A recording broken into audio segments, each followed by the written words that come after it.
The SAS is the Special Forces regiment upon which all others are based. Few are tough enough to pass selection. But what does it take to survive once you make it into the Special Air Service?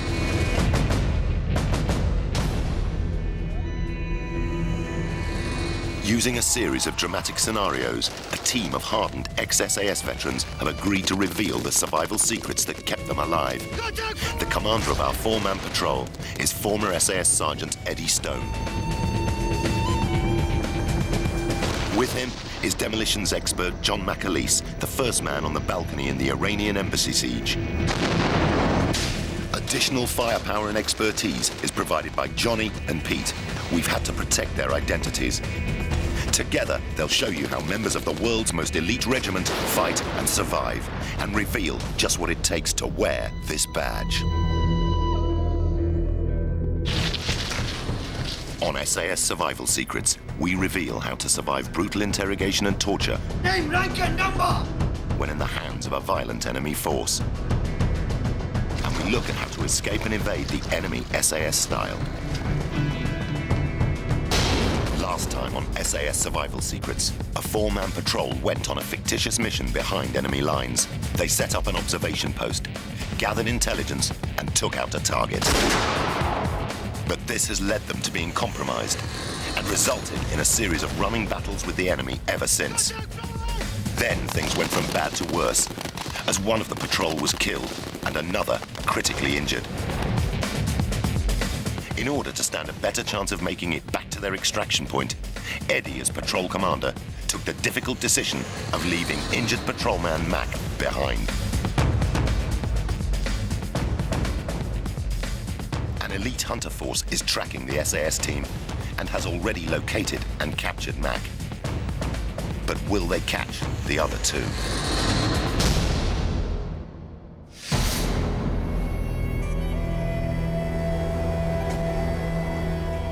Eddie and Pete are the two remaining members of the SAS patrol. Unaware of Mac's capture, they have made good tracks overnight and are nearing a helicopter rendezvous ready for extraction.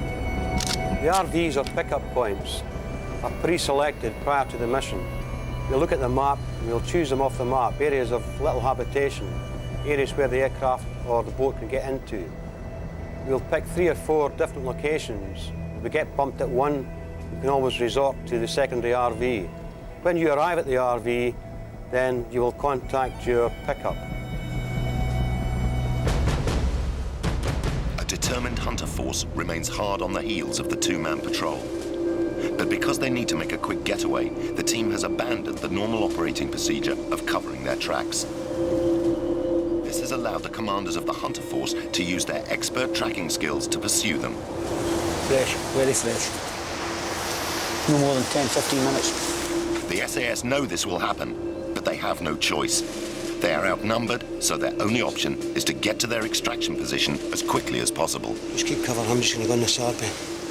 Get hold of it. Having had to destroy their radio when making their escape, Eddie prepares to call in a rescue helicopter using his Sarby.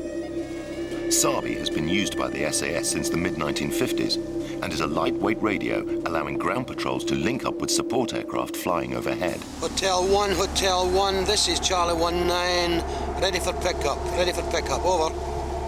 Hotel 1, roger, ETA, your location, 5 minutes.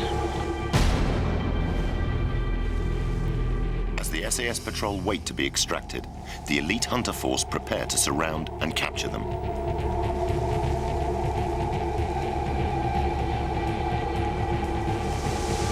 Five minutes, mate.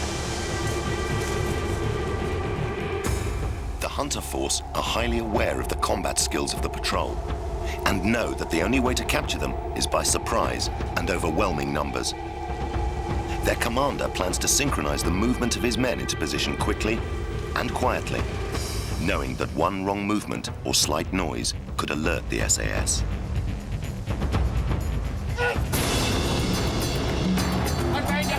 Hands away from the women! Hands in your head!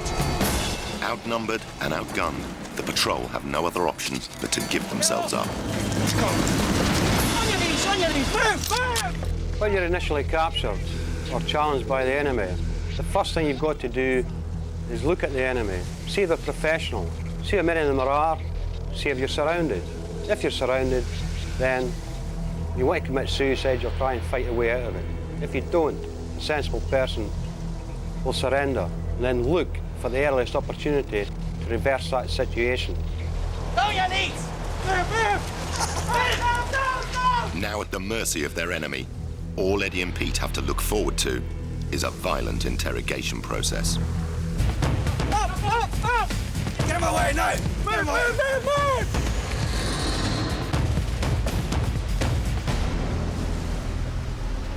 For frontline troops, taking prisoners requires precious manpower and resources. But to the intelligence specialist, the prisoner is a crucial asset.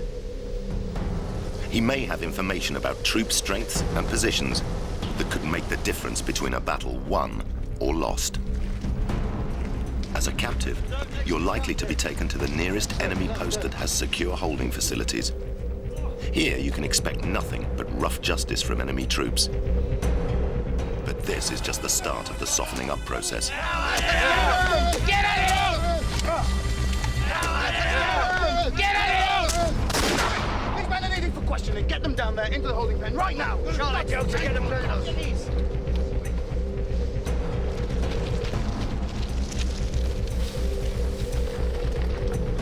They'll want to humiliate and degrade you and try to destroy your spirit and resolve.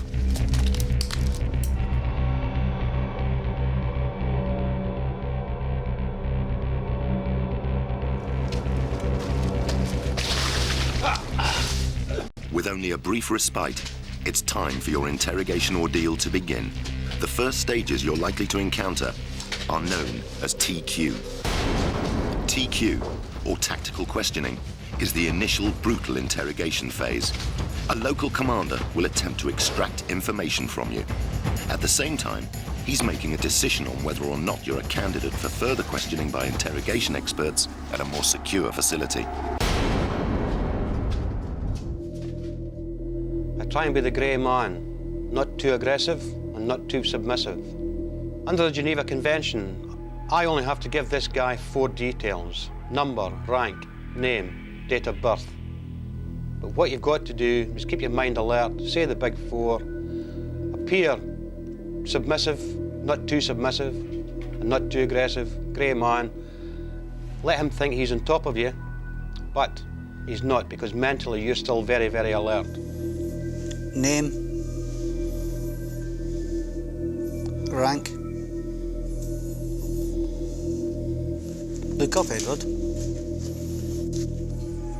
Edward, look up, Edward. Name, rank and number, Edward. Name, rank and number! Stone. 24998 609. What's your unit, Edward?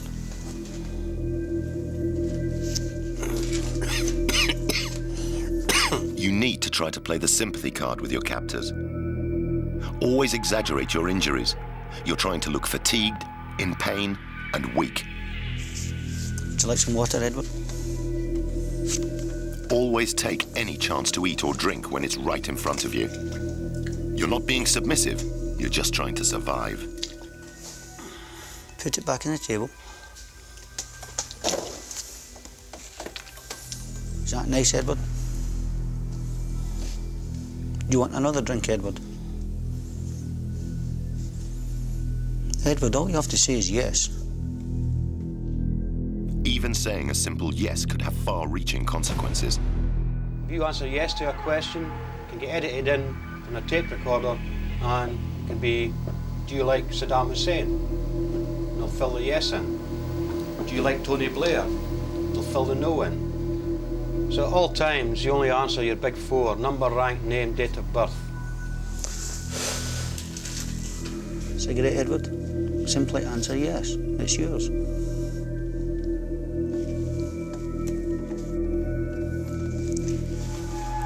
This is not normal British Army issue, is it, Edward? Only Special Forces use this. Are you Special Forces, Edward? Are you? I think you're a spy, Edward. A Red Cross parcel, Edward. Sign here, I'll give it to you. Like you, I'm a military man. I'm trying to make things easy. Simply sign the paper, Edward, and you can have it. It goes without saying that under no circumstances should you sign anything. Once they've got your signature, it could be used for all kinds of propaganda. Pay attention. It's been very difficult, Edward. Perhaps we should try another method. Do you want to be dead, Stone? Never underestimate your importance as a new captive. If they wanted you dead, you probably already would be. The chances are that they are under strict orders to keep you alive until a professional interrogation can begin.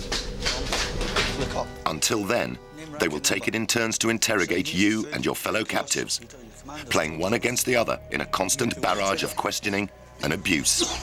Show me on the map where the target was. Do you want a drink, Peter? Yes or no? Do you want a drink, Peter? What's this for, Peter? Guards! Between interrogation sessions, you will probably undergo unrelenting softening up techniques day and night. You'll be deprived of food, water, and sleep. They'll use sudden shocks, constant loud white noise, anything that will disorientate your mind, weaken your resolve, and deprive you of your senses. Worst of all is the dreaded stress position.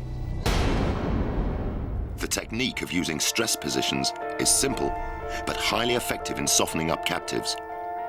When forced to remain in these positions, your muscles soon start to seize up. It becomes agony after an hour and torturous after several. But eventually, you get used to it, and you can sleep, as I have done, in these positions. You have to. It's the only way you survive.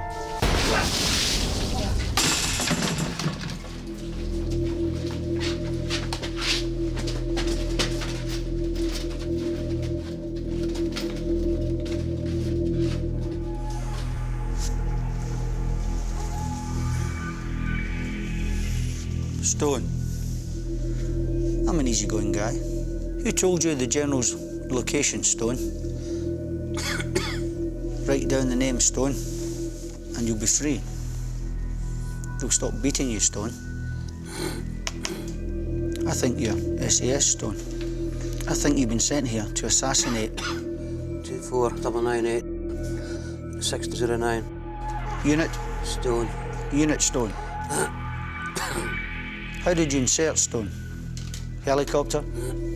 Parachute? 409 998 609. Did any locals help you, Stone? Are you married, Stone? Do you want your wife to be a widow, Stone? Guards! These initial interrogations are often no more than crude, brutal beatings with no real game plan. You're merely being softened up for the next stage at enemy headquarters, where professional interrogators will have already been briefed on your capture and be preparing their insidious tactics.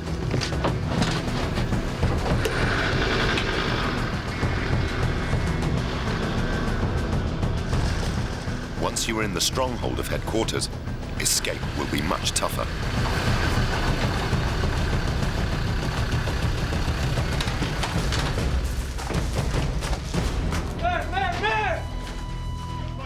This may be the last you see of daylight for a long time. Once inside, the opportunity to escape will be extremely limited.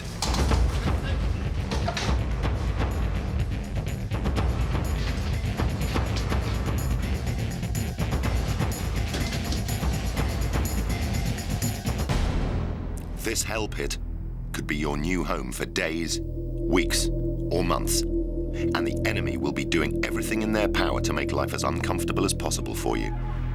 This will include the continued use of softening up tactics. By now, you'll be desperate for food, water, and sleep. While your captors soften you up, interrogation officers will be doing their research to find out how to make you crack. They'll be gathering as much intelligence as possible from initial searches of your clothing, overheard conversations, and any other information they can gather. They're building up a picture of you. Are you weak or strong? Can you take punishment? What gets to you? Are you cool or emotional? This will be used for the next stage of your ordeal, when a professional interrogator takes over. Our professional interrogator for this fictitious scenario is Paul Ashley, a former armed forces instructor on resistance to interrogation techniques. The interrogation environment will have been designed purposely to be bland and featureless. They want to deprive you of any distractions that will take your mind off the situation.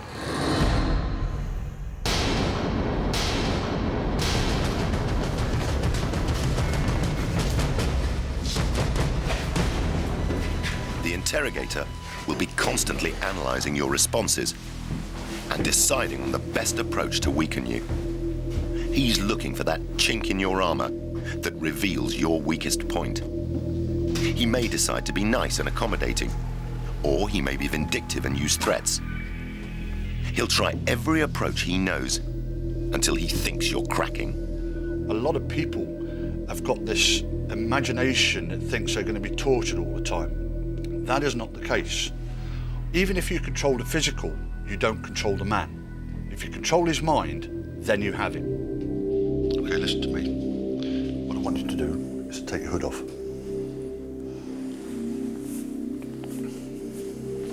Hand it to me. Pick it up.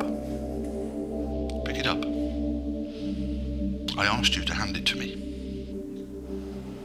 It's not a very good start, is it? Look at me. Look at me. Look at me here. Eye contact is absolutely crucial for an interrogator, because what you're trying to do is to get him to concentrate on you. The eyes are the windows to the soul. It's a very true statement. The eyes will move in various locations on a reaction to various questions that are put to them. There are 6 areas. 1, 2, 3, 4, 5, 6. If you want to recall something, a past event or something of that nature, then the majority of people will move up into the top right. If they're making things up, it'll come from the top left. If you touch a raw nerve, then the eyes will move down to the left or to the bottom right. The way in which you can get round this is to train yourself to keep looking straight ahead as soon as a question is asked to you. Because otherwise, at one point, you're going to trip up and your eyes will move to one location or the other. Got a rough time. Now, what's your name? What's your name? Stone. Yeah, Stone what? At this time, I look for any abnormalities with the interrogator. Has he got a big nose? What's your number? Is he very tall? Has he got big eyes? Is there something wrong with him? And I play mental games with myself. I downgrade the guy mentally to allow me a little bit of pleasure. But at the same time, maintaining this exterior presence of the grey man, not aggressive and not submissive. Okay, what I want you to do is to take your jacket off.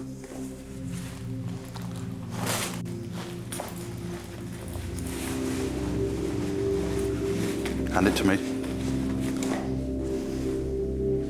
Take it. Take it.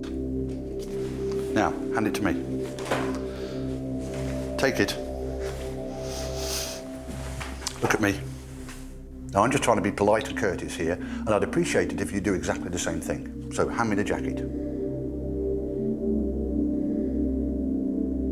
There's no point fighting the thing, is there? One way or the other, I get the jacket. Now, all I'm asking you to do is to place it in my hand. Well done. Control is everything here. The interrogator has to maintain authority and command. He'll use humiliating tactics to degrade you, such as making you strip off and get into ill-fitting prisoner clothing while he rifles through your kit.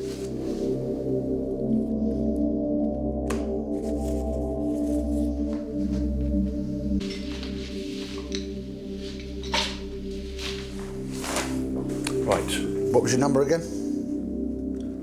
249 9, 6, 9.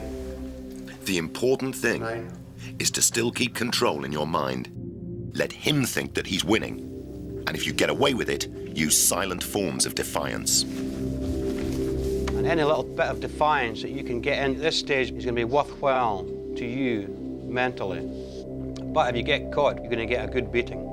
The professional interrogator has a motive or agenda for every word he speaks and every action he makes. You recognise this? Is this yours?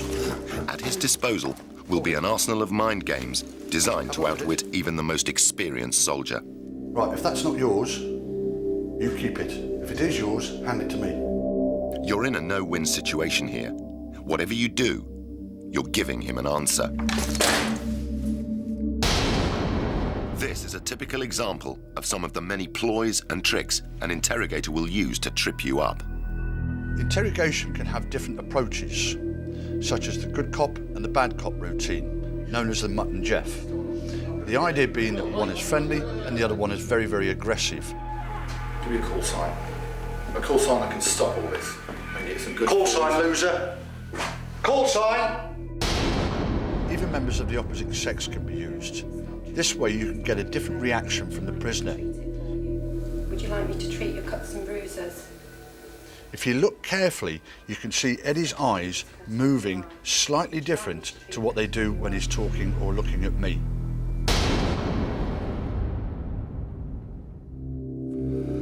You look a lot better now than the last time I saw you. How are you feeling? Hey? Feeling a lot better now?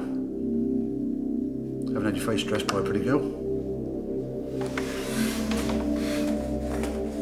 Would you like a cigarette? If you want a cigarette, take it. Do you mind if I have a cigarette?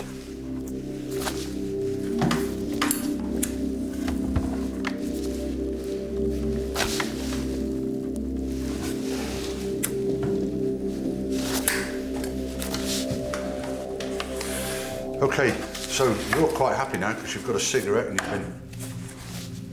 been looked after. What about the other members of your patrol? How many people were there in the patrol? We'd like to know, Eddie, so we can look after them the way we've looked after you. There's a guy that's helped us out by the name of Peter. His name ring a bell? He's told us some of the information that we require, but not everything. And what I'd like you to do is to confirm it. Likewise, I'd like to find out who the guy was that was killed. Can you help us out with that one?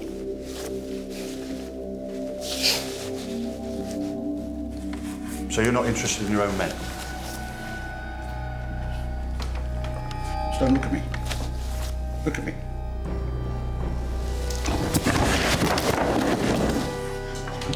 Guards! Why did I faint? Not because I was feeling faint. Pure and simply to get out of the interrogation room. If he feels sympathy for you, you can get taken out and hopefully you'll get a bit of rest. It doesn't always work, but it's worth a chance. Fainting is a thing that can be used to get out of an interrogation. However, in a lot of places, all he would get is severe kicking and beating until he got up. Interrogators will always use fellow captives against each other. But those with injuries can be particularly weak and vulnerable.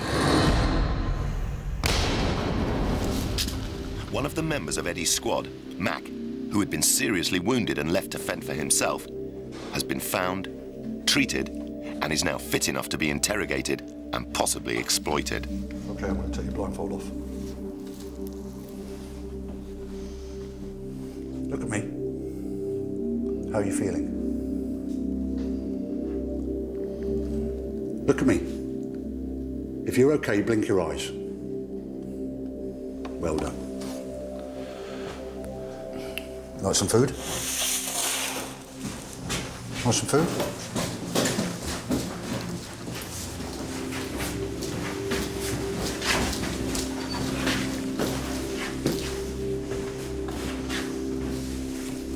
Look at me, Stone. Look at me. Okay, this chap here is cooperating with us. He's been looked after medically. He's also got some food and he's got some drink. So if you cooperate, you get food, you get drink. Put your blindfold on. At this stage, I'm glad to see Mike. He's been better treated. Guards, take him back to his cell. He's been hospitalised, and he's not looking too bad. I know Mike hasn't cooperated. I know he's doing exactly the same as I would do. Get the food and get it down your neck, and keep your mouth shut.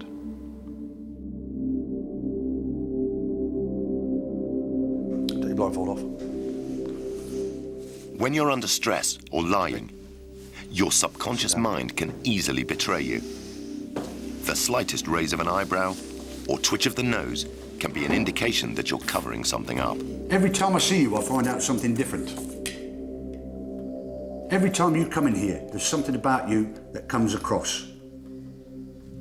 So by thinking you're sitting there saying nothing is wrong. Body language is a very important tool for an interrogator because with it, he can ask you questions that you will react to in different manners. The eyes might screw up if you're asking him a very sensitive thing or something he's not terribly happy with, or the fists might start to clench. In which case you know that the questions that you're putting to the captive is having some reaction and you can use against him over and over again. You were caught using this piece of equipment. So who were you calling? What was your call sign? Show me where you were caught, where you were going to. Would you like some food and drink? At some stage, you're going to need food and water to keep going. Because without those, you're going to be nothing. You'll die. But do you want to live? There comes a stage where the softly tactics may fail, and the interrogator will resort to threats and abuse. Look at me! Look at me! What was your call sign? No point standing there looking like that. All I want to know is your call sign. I'm asking you, what was the call sign? Are you stupid, man, or what? You put yourself all through this rubbish. He'll start a relentless routine of verbal and physical attacks, threatening your life and the lives of your comrades.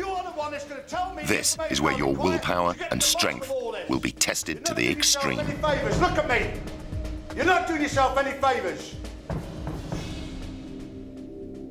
If they were going to kill you, they would have killed you a long time ago. They still think you've got information. Verbal abuse and physical abuse, then you get used to it after a period of time. The pain, you know you're going to get a kicking, you just accept it and get on with it. After a certain time, you will have achieved your goal by holding out long enough to allow command to realize you are missing and the mission has been compromised. They can then take the appropriate action. You've won, and it's time to think about protecting yourself and your men. When he gets the pliers out and starts snapping your fingers, you're going to start telling him something. Feed him little snippets of information. It doesn't have to be the truth, as long as it's a half-truth. Gives him something to work on. And gradually, over a few days, he will get the picture and he will start fitting things together. That will keep him happy and keep all your fingers intact. But quite a while now to think about other things, haven't you? All the time, your friend has been deteriorating very, very badly. So in order for you to save his life, you've now got to start cooperating. Do you understand me? I don't know him, mate, honestly. There's that guy, Johnny, I think, you know. What was his name? I think it was Johnny. I mean, I didn't even know what his other name was. He was just telling me what he did. You were caught using this. I took it off his body. Hotel 1, this is Charlie 19. Ready for pickup, over. What was your call sign? Bravo 19. So if you were using it trying to get hold of somebody, you must have known on the map roughly where you were. Could it have been this beach here? I really don't know. Was that your extraction point? I don't know, man. You know, I was kept in the dark about all the things I did. I think they trusted me, you know, because, you know, I was strange with these people. Ah! Let's go, lads! Can I get a drink? I can organise that for you. I'm still curious to know which beach you were at. I really don't know. I need a little bit more than what you're giving me now so I can get some treatment to your man. I really don't know. We landed in a boat. I don't have a clue where it was. What time did you come in? Just after the evening, I think it was. You know, it was Had dark, you been in the but- boat during daylight? Aye, but, well, you know, we're in the boat all the time. I need a drink, mate. What about Maxwell? Who? Mac. I really don't What was know. his job? I don't know. As I say, I just came in and I never met many of them. They never even spoke to me most of the time. All I've got is bodies everywhere. From you and your team. It wasn't me, mate, honestly. I'm telling you the truth, mate. I know that you're lying to me. I can only tell you what I know, and I really don't know a lot. You aren't lying to me. I You're can't the even- man that pulled the trigger that assassinated one of our top-ranking officers. I can hardly shoot a gun, mate. You know, I've only shot a gun. You once have and- trouble shooting a gun?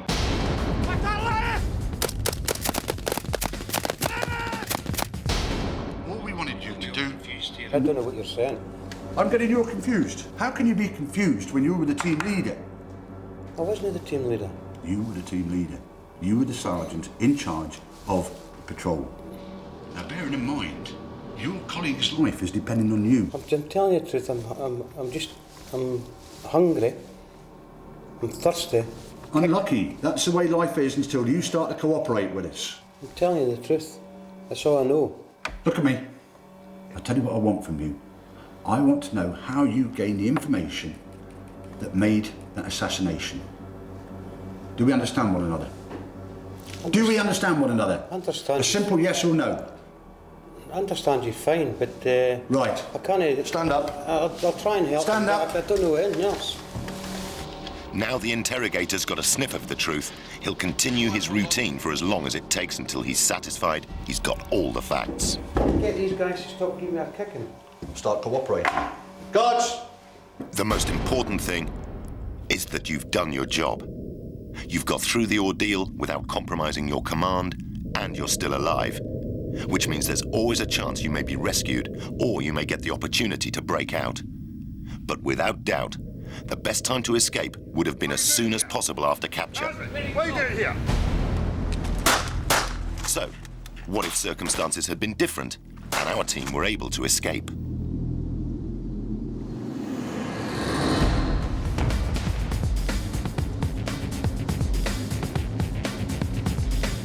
Let's rerun the action at the moment of capture with a few small changes to swing the odds. We're back at the beach, where Eddie has radioed the helicopter to make the pickup. Hotel 1, this is Charlie 19. How do you copy, over? This time, it's the local militia, not professional soldiers, who are after them. Pete, instead of keeping sentry, has decided to break out the rations. This is strictly against SOP, standard operational procedure. But don't forget, it's been a long, hard mission. Besides, it's the only way that this lot would ever get the drop on the SAS. The local militia may have got there first, but the elite troops are not far behind.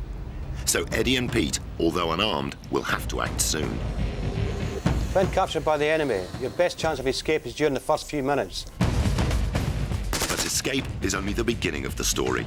Ahead of them, there's a long, hard slog cross-country, hunted by an elite enemy force.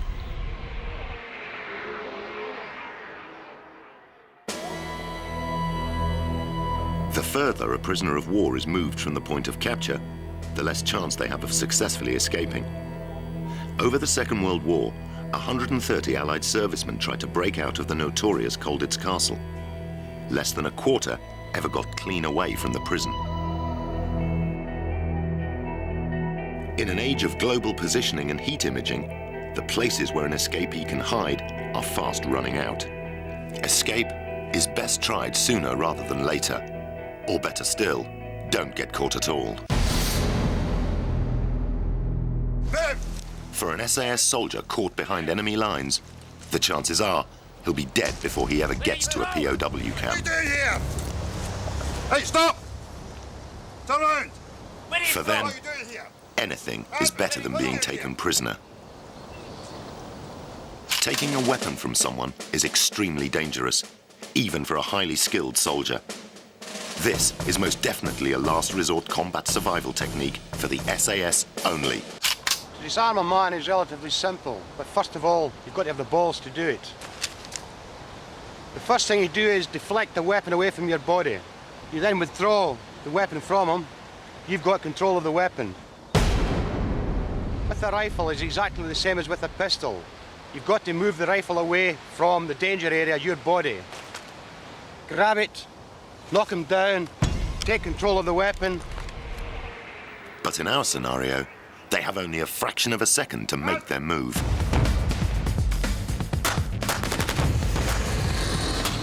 With the adrenaline pumping, the first instinct might be to run, but to act hastily now could cost them dearly later.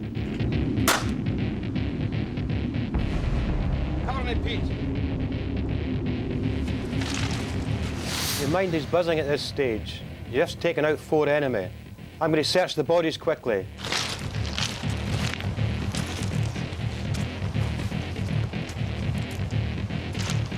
Oh, let's go. They set about covering their tracks and make a run for it. But before they go, Pete strips down the enemy weapons. We're going to leave the bodies of the weapon in one position, and then take the working parts and dump them further along the trail to prevent them falling back into enemy hands. As soon as he can, Eddie radios the helicopter to warn them that they've got a hot LS, a landing site that's come under enemy fire. Hotel 1, Charlie 19, abort. I will also inform them that we're moving to the secondary rendezvous point. Making for secondary RV.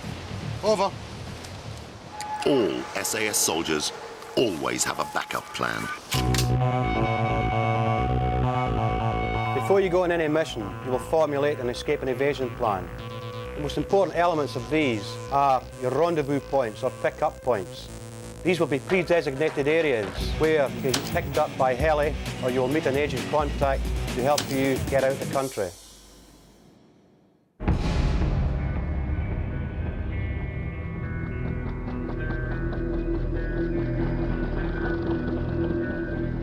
Major Phil Ashby knows exactly what it feels like to face an enemy who torture and murder their prisoners. Fear.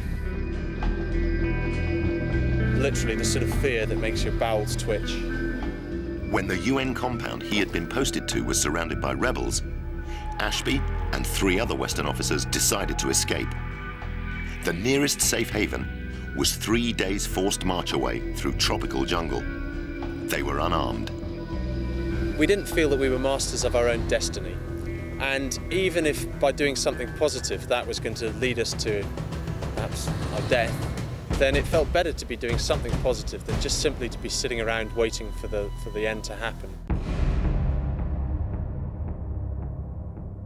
On the 5th day of the siege, under cover of dark, they scaled the compound walls, made their way through rebel cordons, and headed out into the bush. Although it was very tempting to go towards where the villages were, or through fields or onto paths, we knew that if we did that, we were likely to bump into the locals. Bizarrely, what we had to do was always look for the thickest bit of jungle and go through that. And I found the best technique was just to rip through the foliage with my hands. And I had this feeling that every step I took was one step away from the worst of the danger. And so that was enough to keep me going. As part of the peacekeeping mission, Ashby carried little in the way of combat gear.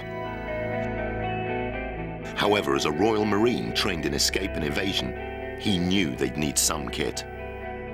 Okay, so some of the gear we had with us at the time, a litre water bottle each. This particular one was quite useful because you could see the creepy crawlies. A shortwave radio, I'd actually tuned it to some of the military frequencies, as well as hiding small amounts of money in the wallet. The real money that I had with me, with a piece of string attached to pull out when I needed to, with $1,000 in. I'm sure with a bit of imagination you can work out exactly where that was hidden. The SAS, however, prefer to come a bit more tooled up. Whether you're in country, behind enemy lines for months, or on the run for 6 hours, a survival kit is vital.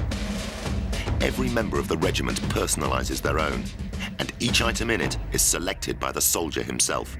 This is my survival kit. Various cutting implements. A wire saw. This will cut through metal. Could also be used for other things as well. The most important thing is a good sharp knife. Water purification tablets. A heliograph for signaling helicopters or aircraft. A pair of tweezers for removing thorns. If you leave them in too long, then they're likely to turn poisonous. You may carry some local currency, some safety pins, a little sewing set.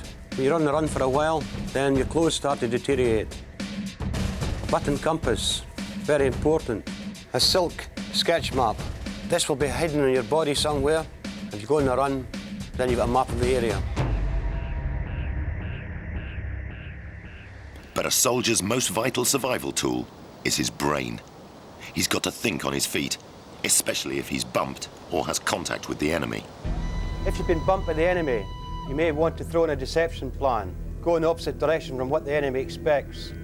Try and hide your trail. But in general, if you don't get bumped, you will head directly to your secondary RV position. A switched-on soldier will have made a note of the surrounding countryside, navigational landmarks, rivers, and places to avoid like towns and farms. This is known as the mental map.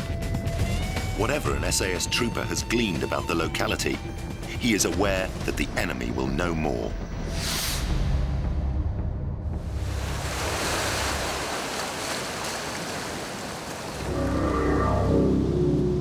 At the scene of their attempted capture, the hunter force has finally arrived to witness the aftermath. It consists of expert trackers and guards.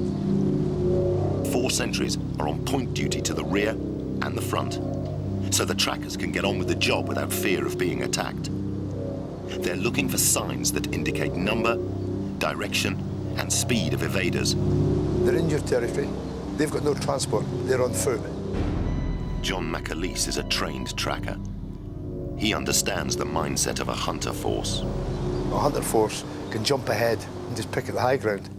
You've got time in your hand, you can sit down and think ahead. Try and think like them, what would you do? They carry full kit and the weapon. Realistically, they're only going to be doing maybe 4 or 5k an hour initially, and then they're going to go down to maybe, it might even be 1 kilometre an hour, depending on the terrain and also depending on their physical state. Plus, they are trying to avoid leaving sign, and they're also not sort of going in the basic straight line, which is giving away their direction to travel.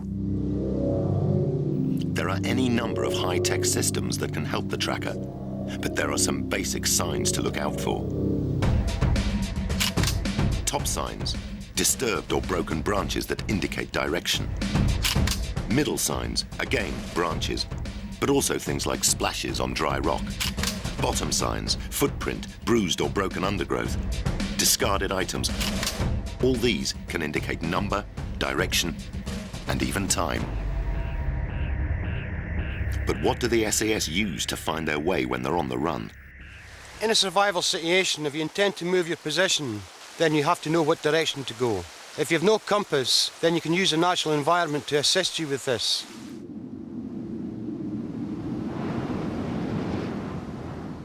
This tree is tilting towards the south. Obviously in this northern hemisphere, most sunlight is on the south side, so the foliage and the tree will lean towards the southern side.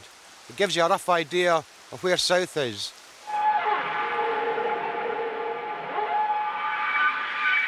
Moss is another general indicator of direction. In the northern hemisphere, once again, there will be more moss and it will grow thicker on the southern side of the tree. You have to look around you at all the trees in the area. And if most of the foliage and the moss is growing on the one side or leaning towards the one side, then that will give you a rough indicator of what direction south is in the northern hemisphere. Wind direction is another good indicator. Trees in exposed areas lean away from the prevailing wind. In Northern Europe, this comes from the southwest, meaning the trees point northeast.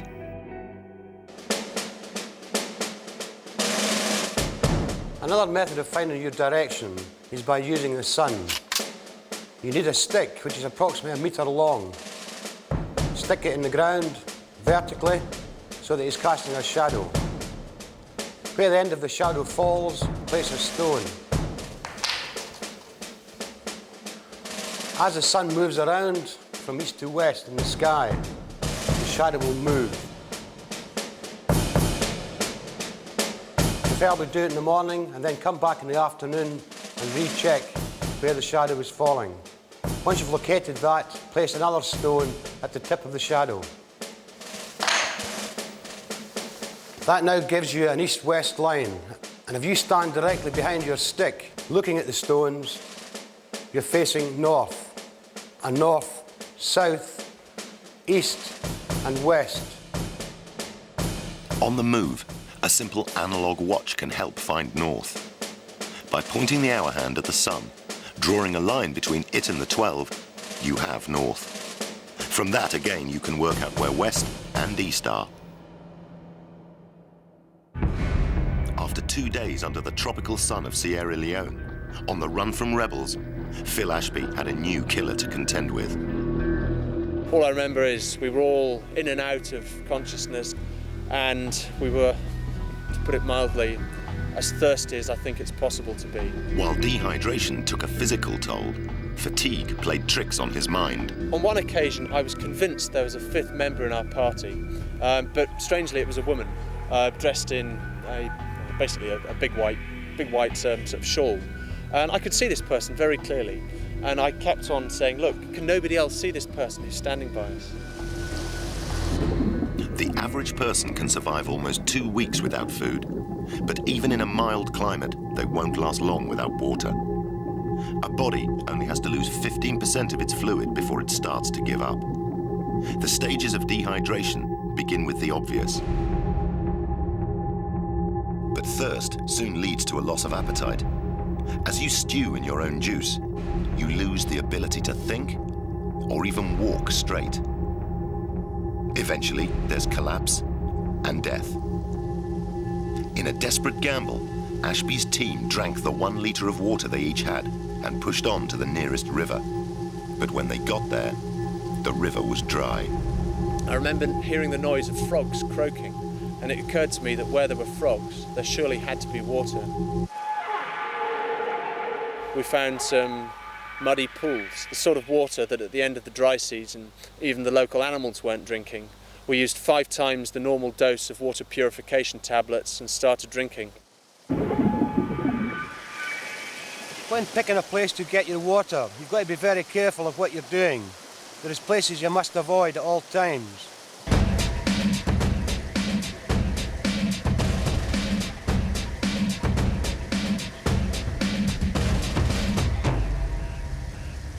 Areas of habitation. Obviously, if there's people living upstream, then they may be using the river as a sewage disposal area. Coniferous woods. Any water running through coniferous woods may be contaminated with chemicals, which is used on the trees. Cultivated areas. Obviously, once again, water in the cultivated areas may be polluted with chemicals, which is used on the land. Stagnant areas. When there's no wildlife around, no greenery, no animal life in the water, then there's a good chance that the water is poisonous.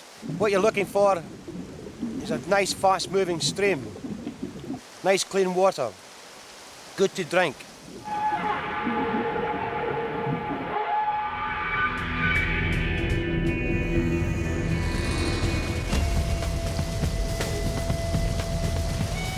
As well as being a good source of drinking water, a river is a good landmark to navigate by, and it will cover your scent if the enemy have tracker dogs.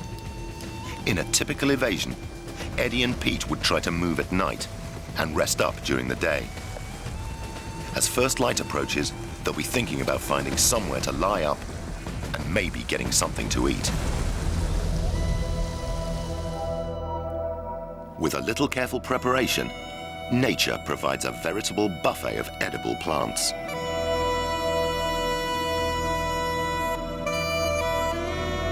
But being on the run isn't a lifestyle choice, and frankly, you don't have the time.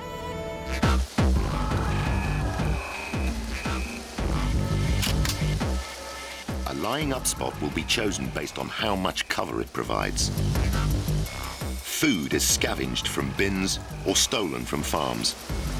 Be careful to take crops only from the edge of the field, not leaving too many traces. Waste of all kind is buried. We were too thirsty to worry too much about food, but once we had managed to find some water, then what little food we did have, well, it was a godsend. I just had my 30th birthday, and more as a joke than anything else, my wife had sent me out a small can of baked beans. And although a miniature can of baked beans doesn't go particularly far between four, it may have been more a psychological effect than a physiological effect, but certainly some of the nicest food I've ever eaten were those baked beans. Any society creates a lot of waste, particularly in a war zone. On the run, picking up what looks like someone else's rubbish could just save your life. You must always look for items lying around which you might find is useful to help you to survive. Polythene bags, string, kindling. Put it inside the polythene bags to keep it dry. I'm now using my polythene bag to collect water. A rainy day, spread out the polythene, try and get as much surface area as possible out, and you'll collect plenty of water into it. Obviously you've got to have it in a little hollow so that the water will run into the bag and not run out the side. Even in the survival kit, there are some unusual lifesavers. Condoms.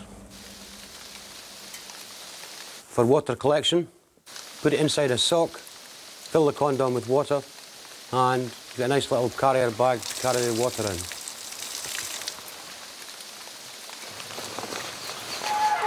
Covering up until nightfall, Eddie can only expect a few hours' sleep. Especially with the enemy hunter force breathing down his neck.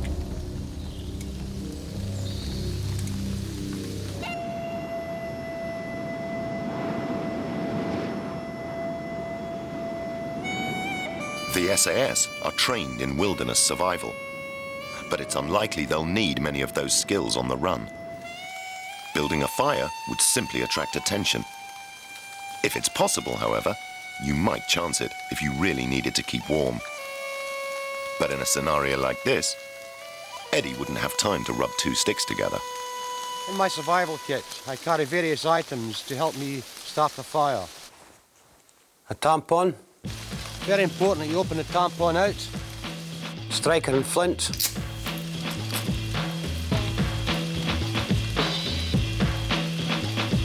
Some alcohol wipes. Can be used for cleaning wounds, but can also be used for lighting fires. Some glycerin, which you mix with potassium permanganate. Potassium permanganate can also be used to sterilise your water. It tastes pretty bad, but keeps you alive.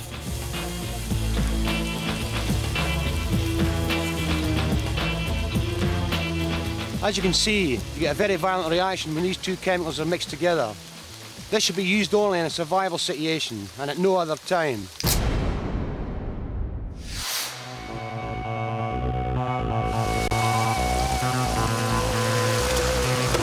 So far, Eddie and Pete have been careful to cover their tracks, but they've had a change of tactics.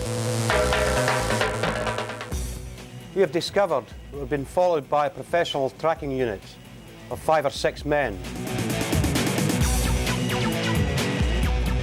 What I'm going to do now is lay a trap to lure them into an ambush.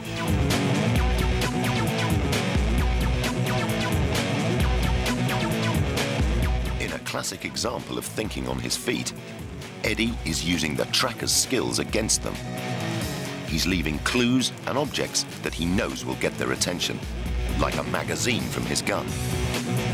Then he doubles back on himself, looping the track so they're looking back on the position where he left the magazine. This will bring the enemy into our killing zone. Right to plan. The enemy hunter force have picked up Eddie's trail. He's taking a gamble that they'll concentrate on the track ahead and not see Eddie and Pete in the thin cover.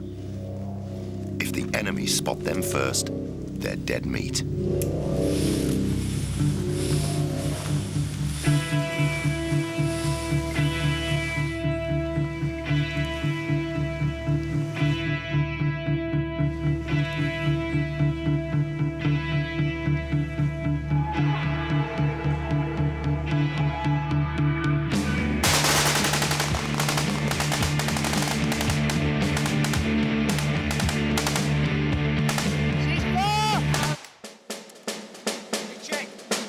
I went up to check the bodies to make sure they were all dead.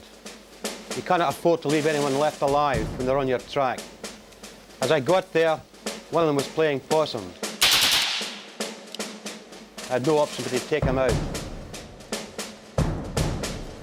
Now that you've had that opportunity to take out the lead tracking units, you've got to get as much distance between you and the rest of the hunter force as quickly as possible. Let's go. But it's still several days forced march to the final rendezvous. And even when they get there, they might have to lie low for days in poor conditions before they're picked up. The final RV, chosen because it's nothing out of the ordinary. In this case, a lay-by near a beach. We will go to that location at the same time every day until the agent turns up. The agent will identify themselves by giving us a signal. For instance, he will have a piece of music which is known to us playing in the car radio. From here, they're taken to a safe house where they can rest up for several days and the agent can arrange transport out of the country. But it would be a mistake to think they could make themselves comfortable. At this stage, you're probably at your most vulnerable. You've left your main weapons behind. You're in civilian clothes. You're only carrying sidearms. It's been over 5 weeks since they began the mission. In that time, they've endured hardship in the field, they've lost comrades, and for the past week, lived by their wits whilst being hunted. Phil Ashby was awarded the Queen's Gallantry Medal for his escape in Sierra Leone. But he puts their survival down to something other than bravery. Determination. We got to the stage where it would have just been very easy to have given up. We'd gone through the pain barrier. It would have been very easy just to give up and die. And if it wasn't for that determination and drive, I think we probably would have done. Everybody's got an inbuilt survival mode built into your body, you know, and there's some got a stronger one than others. You know, it's up here. They want to live, they want to get away, and they do it. The training is a great asset, but the best thing you've got is what's between your ears. If you don't use that, then you'll end up captured or dead.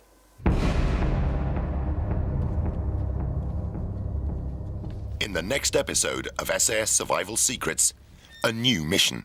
They're out of uniform, but still tooled up. The team have been tasked with bodyguarding a British minister on a state visit. We'll take you through the drills, the language, and the hardware of a close protection unit, on foot and in vehicles. When they have to hand over security to local law enforcement and the minister is kidnapped,